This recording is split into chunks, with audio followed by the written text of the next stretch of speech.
Greetings everyone. बहुत से बच्चे अप्रोच करते हैं, पूछते हैं सर मेरे पास क्वेश्चन पेपर को कैसे अप्रोच किया जाए, how to tackle a question paper of mains and how to tackle a question paper of advance. बहुत ही इंपॉर्टेंट प्रॉब्लम होती है। और मैं आपको फिर से बोलना चाहूँगा कि JEE एग्जामिनेशन हो या नीट एग्जामिनेशन हो, ये सारे एग्जाम आपको एक लिमिटेड टाइम ड्यूरेशन के अंदर चेक करते हैं। आप 2 साल मेहनत करते हो, कुछ बच्चे 3 से 4 साल मेहनत करते हैं, और उस मेहनत को वो जज करते हैं कुछ गिवन स्मॉल टाइम फ्रेम में। यानी अगर मैं बोलूँ कि मैंने केमिस्ट्री पढ़ी, पूरे 2 साल जम के केमिस्ट्री पढ़ी, अब वो चेक कितने ड्यूरेशन में हो रही है? 1 घंटे के ड्यूरेशन में चेक हो रही है मेंस एग्जाम में। आप समझिए। So the volume of work which they expect कि आपको किस लेवल पे करना है, वो बिल्कुल डिफरेंट है। ठीक है। सो इसी को ध्यान में रखते हुए मैं यहाँ पर डिस्कस करना चाहूँगा कि हमें क्वेश्चन पेपर अप्रोच कैसे करना है, how to approach a question paper. So few strategies which toppers apply and which we have also guided to our top rankers, those who applied and got top ranks like 2, 8, 27 kind of rank। उसमें सबसे पहली strategy होती है question paper को multiple बार देखना होता है, right. You have to scan through the whole paper at least 3 to 4 times in mains examination। I'm saying at least। Now it is a CVT computer based test, so आप उसको ऐसे मान सकते हो कि मैं 3 से 4 बार सारे क्वेश्चन एक बार विजिट कर पाऊँ, देख पाऊँ क्वेश्चन है क्या। क्योंकि कई बार ऐसा होता है कि हमें क्वेश्चन आते हैं बट हम वहां तक पहुंच ही नहीं पाते और हमारा क्वेश्चन छूट जाता है। तो ये प्रॉब्लम सॉल्व करने के लिए आपको जरूरी कि आप क्वेश्चन पेपर को एक बार स्कैन करो टुवर्ड्स द एंड, लाइक 3 से 4 बार आपका स्कैन हो जाना चाहिए ड्यूरिंग द होल पेपर। अब सॉल्व कैसे करना है?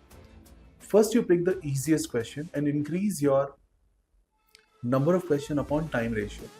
सो एक फैक्टर होता है Q/D रेशियो। Q/D रेशियो अगर आपका हाई होगा इनिशियल फेज में तो बहुत सारा टाइम सेव कर पाते हो, और उस सेव टाइम को हम मीडियम और डिफिकल्ट क्वेश्चंस में यूज कर पाते हैं।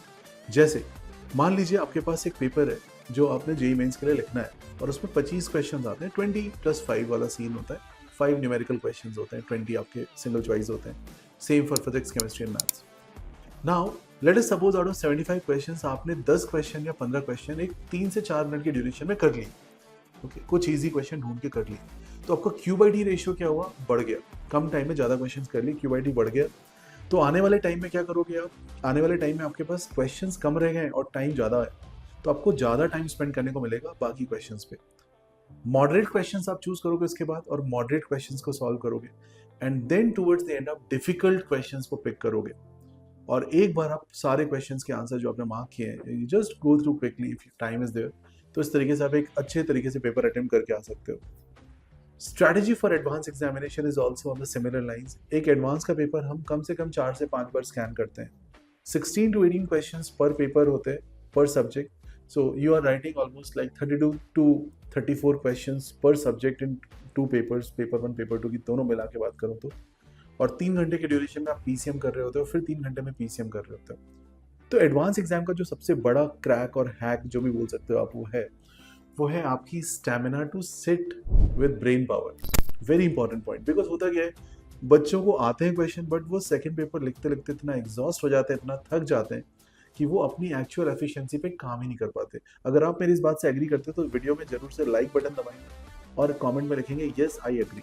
चलिए आगे बढ़ते हैं। तो आपको एडवांस के पेपर में क्या करना है? एडवांस के पेपर में अगर आप ये प्रॉब्लम फेस कर रहे हो कि मैं बैठ नहीं पा रहा हूँ क्वेश्चन करते समय, मेरे पास 3 घंटे करने के बाद अगले 3 घंटे के लिए उतनी एनर्जी बच नहीं रही, तो उसके लिए आपको अपनी हेल्थ पे काम करना होगा, न्यूट्रिशन पे काम करना होगा, और साथ साथ सिटिंग कैपेसिटी बढ़ाने के लिए आपको उसके हिसाब से अपनी बॉडी को ट्यून करना होगा, which is also very essential task.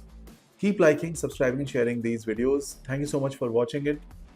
I wish all the best to all the students who are watching this channel and who are taking this channel as their fundamental source of information and learning. Thanks a lot to all of you.